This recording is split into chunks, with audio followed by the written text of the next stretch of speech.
All right, Sunrise is live on Capitol Hill this morning, where in just a few hours, the Senate will return to continue to vote on increasing COVID relief payments.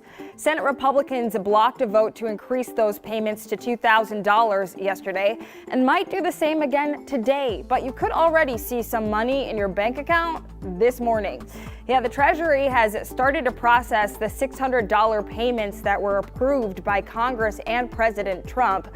Treasury Secretary Steve Mnuchin said payments could already be showing up. Meanwhile, the Republican-led Senate is resisting pressure from President Trump to increase payments to $2,000.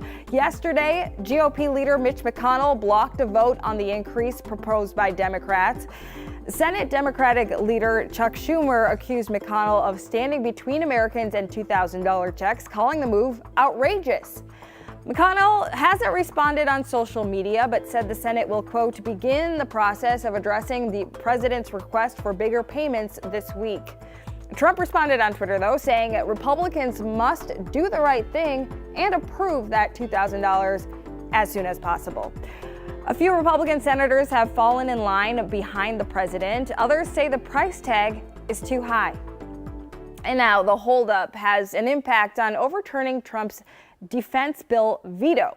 For more on the latest out of Washington and information on those $600 payments, text the word check to 763-797-7215 and we'll send you back links with details.